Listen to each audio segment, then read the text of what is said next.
EPP AFA 4, Quarter 2, Week 7. Matatag Curriculum. Para sa layunin, natutukoy ang mga palatandaan o indikasyon na dapat isaalang-alang sa pag-aani. Na ipapakita ang mga paraan ng pag-ani. Na isasagawa ang mga paraan ng pag-ani, pag-iimbak, at pangangalaga ng inaning pananim. Na isasagawa ng wasto ang pagbebenta ng mga inani. Para sa nilalaman, paraan ng pag-aani, pag-iimbak at pangangalaga sa mga inaning tanim. Mga palatandaan o indikasyon na dapat isaalang-alang sa pag-aani.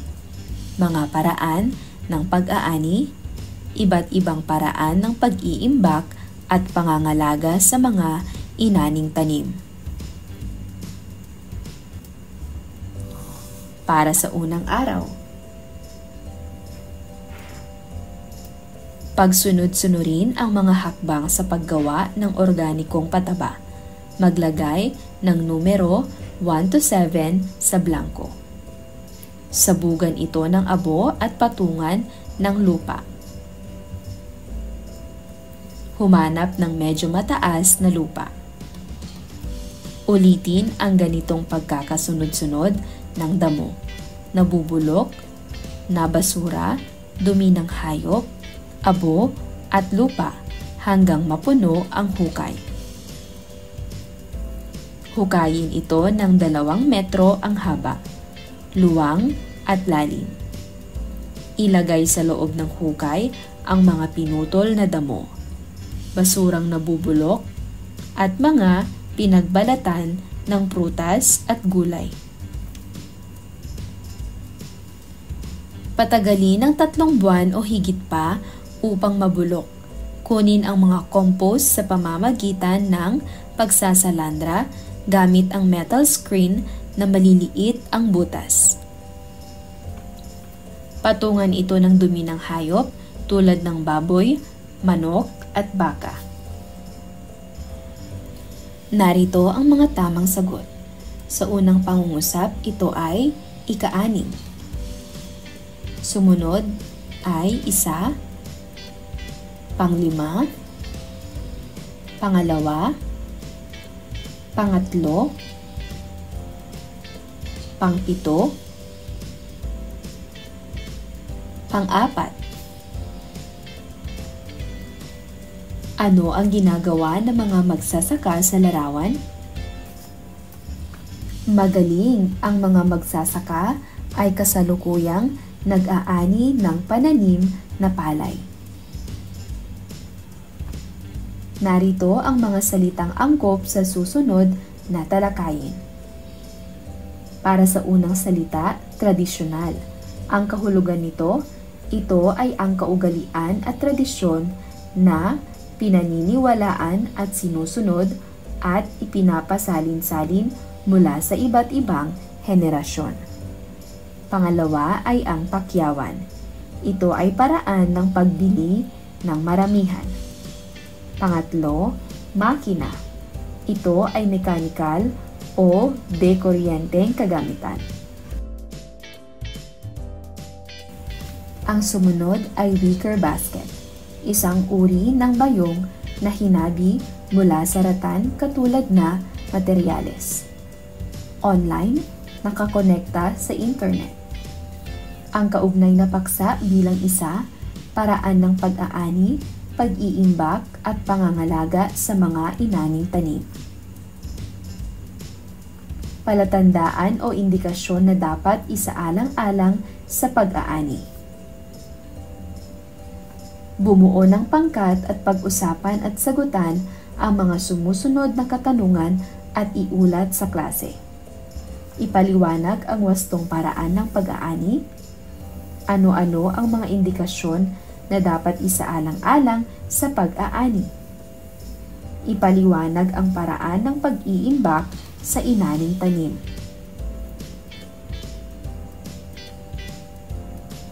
Narito ang mga dapat nating isaalang-alang. Una, sa kamatis, Inaani ito bago pa man ito mahinog. Ito ay dapat berde at magulang na. Ito ay maaaring anihin ng 50 to 60 araw pagkatapos itong maitanim. Kapag naninilaw at medyo namumula na, maaari na itong anihin. Pangalawa ay ang repolyo. Ito ay inaani kung sapat na ang laki at handa ng anihin. Maaaring anihin ang mga repolyo kapag matigas na ang magkakapatong na dahon o ulo nito.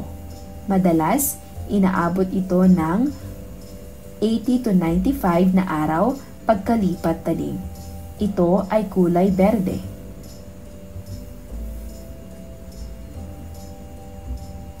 Pangatlo naman ay ang sili. Ito ay lumalaki hanggang 5 hanggang 7 sentimetro ang haba at kulay matingkad na berde. Ito rin ay may katamtamang anghang. Inaani habang matingkad na berde pa ito. Maaari na itong anihin 50 to 60 na araw pagkatapos maitanim. Ang sumunod o pang-apat ay ang singkamas at labanos. Ang dahon ng singkamas ay berde at manilaw-nilaw naman ang kulay nito. Ang labanos naman ay pahaba, kulay puti at kulay berde ang dahon. Inaani bago pa ito maging magulang. Sa panahong ito, matamis at malutong ang singkamas at labanos. Sumunod naman ay ang letsugas. Ang ulo ng letsugas ang siyang inaani at kinakain. May maliliit itong bulaklak na kulay dilaw. Inaani bago pa man magsimulang gumulang ang mga buto. Maaaring itong anihin 3 hanggang ika-40 araw pagkalipat tanim. Ang pang-anim ay okra. Ito ay kulay berde at mahaba. Ito ay medyo madulas kapag kinain. Inaani habang malutong at bata pa. Ito ay maaari ng anihin makalipas ang 45 araw mula sa pagkakatanim.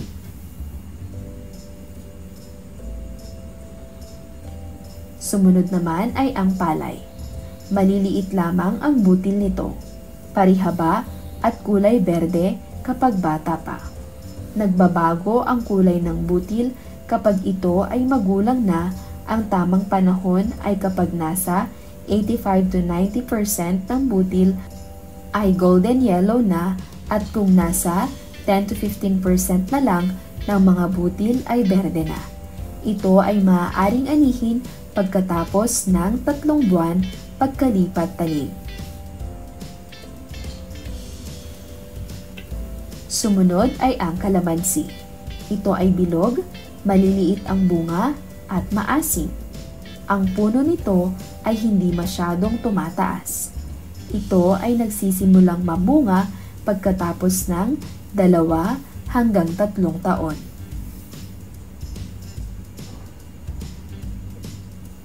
Narito naman ang mga paraan ng pag-aani. Ang pag-aani ay isang proseso ng pagkalap ng mga pananim. Ang prosesong ito ay mahalaga upang matiyak ang kalidad ng ani na ibebenta.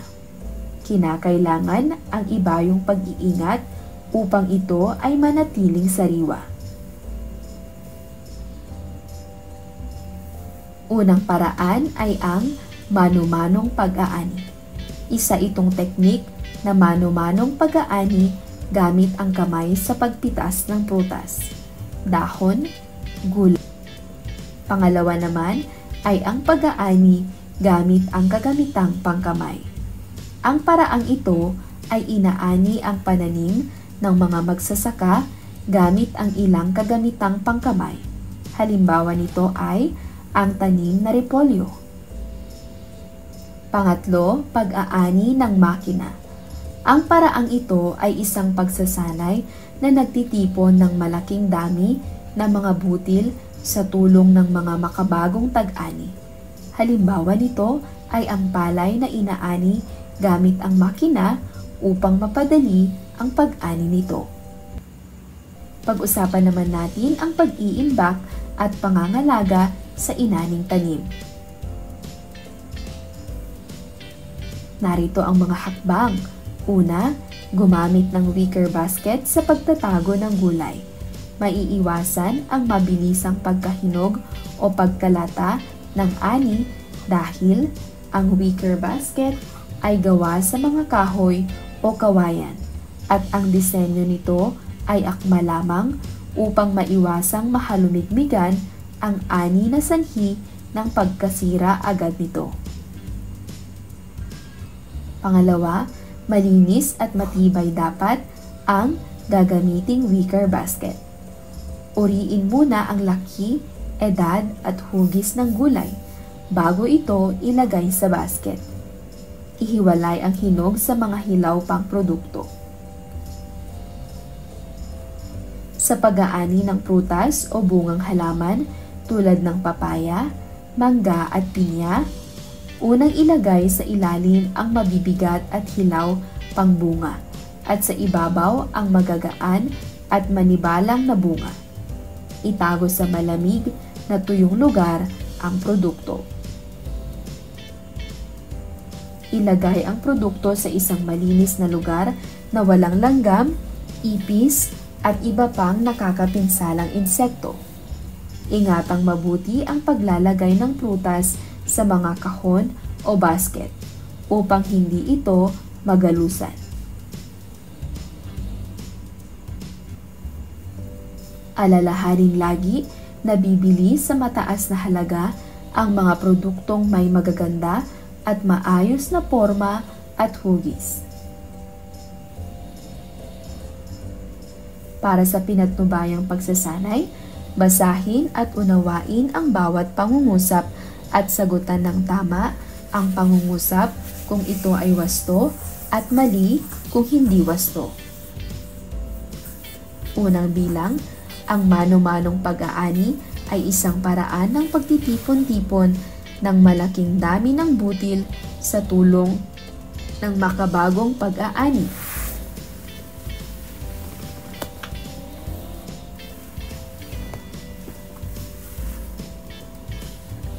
Pangalawa, ang okra ay inaani bago pa man gumulang ang mga buto. Pangatlo, ingatang mabuti ang paglalagay ng prutas sa mga kahon o basket upang hindi ito magalusan. Pang-apat, ang kamatis ay inaani bago pa man ito mahinog. Pang-lima, mas mahal na nabibili ang produktong sariwa at maayos ang anyo at hugis. Narito ang mga tamang sagot. Sa unang bilang, ito ay mali. Pangalawa, tama. Pangatlo, tama.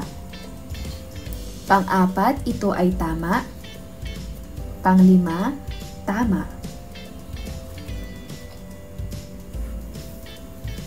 Bumuo ng 3 pangkat at isadula ang tamang paraan ng pag-ani, pag-iimbak at pangangalaga ng tanim at talakayin ang panahon o tagal ng pag-iimbak kaugnay ng gulay na nabanggit.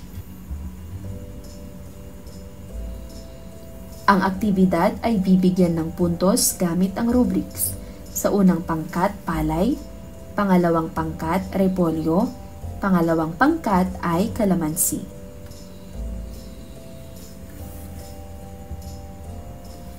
Narito ang rubrik o pamantayan sa pagmamarka ng dula.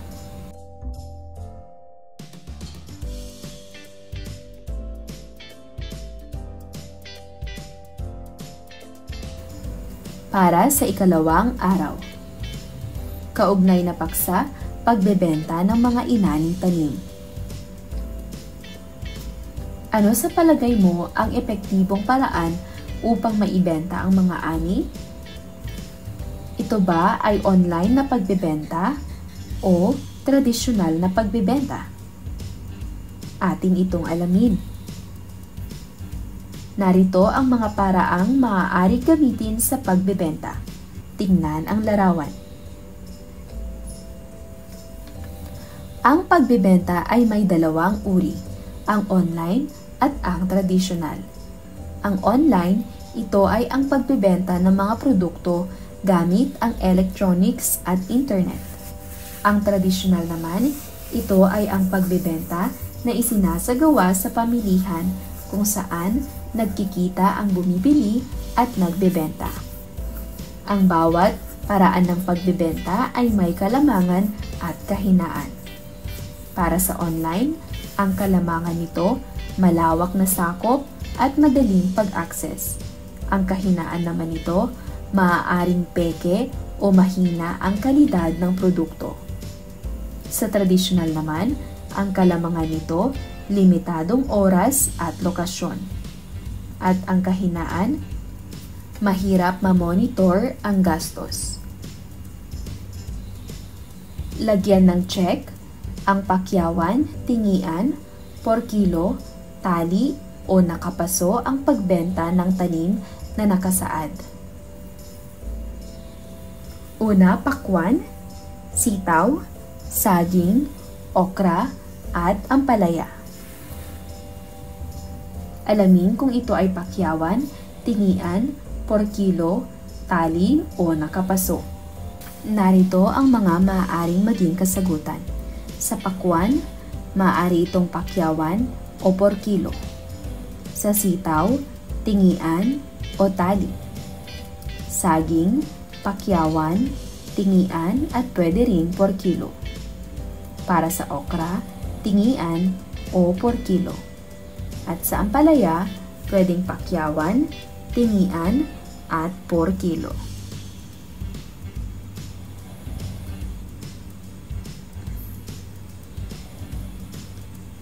Hahatiin sa dalawang pangkat ang inyong klase. Kayo ay gagawa ng pagsasadula kung saan kayo ay magbebenta ng mga inani sa paraang pakyawan, tingian, por kilo, tali, nakapaso at iba pa. Ayon sa sumusunod, ang gawain ay bibigyan ng marka gamit ang rubrics. Sa unang pangkat, gulay at prutas. Pangalawang pangkat, halamang ornamental. Narito ang rubric sa pagmamarka ng dula.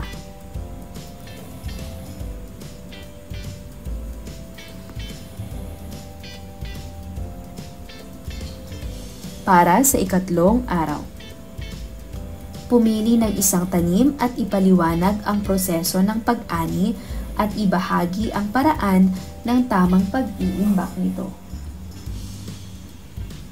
Ipaliwanag ang kahalagahan ng tamang pag-aani at pag-iimbak. Para sa ikaapat na araw, pagkakakilanlan. Basahin at alamin ang mga pangungusap na nakasaad. Ilagay ang tamang sagot sa patlang bago ang numero. Una, ito ang paraan ng pagbebenta gamit ang social media. Pangalawa, ito ay kulay berde at mahaba. Ito ay medyo madulas kapag kinain. Pangatlo, uri ng pagbebenta na isinasagawa sa pamilihan. Pang-apat, ito ay bilog, maliliit ang bunga at maasim. Panglima, ito ay ang teknik ng pag-aani na gamit lamang ang kamay. Pang-anim, ito ay uri ng pagbebenta kung saan ay binibili ng pangkalahatan ang mga ani. Pang-pito, ito ay mainam gamitin sa pagtatago ng gulay o prutas. Pang-walo, ito ay ang proseso ng pagkakalap ng isang hinog na tanim. Pang-siyam, sa anong lugar mainam itago ang mga ani? Pang-sampu, ito ay isang pagsasanay na nagtitipon ng malaking dami ng mga butil sa tulong ng mga makabagong tag-ani. Narito ang mga tamang sagot. Sa unang bilang, online. Pangalawa, okra. Pangatlo, tradisyonal. Pang-apat, kalamansi. Panglima ay ang mano-mano. Pang-anim ay pakyawan. Pang-pito, wicker basket. Pang-walo ay pag-iimbak. Pang-siyam ay malamig at tuyong lugar. Pang-sampo, pag-aani ng makina. Para sa pagsusulit, ibigay ang mga sumusunod: 2 uri ng pagbebenta, 3 uri ng pag-ani, magbigay ng halimbawa ng gulay o prutas na binibenta ng pakyawan, tingian, por kilo, tali at nakapaso.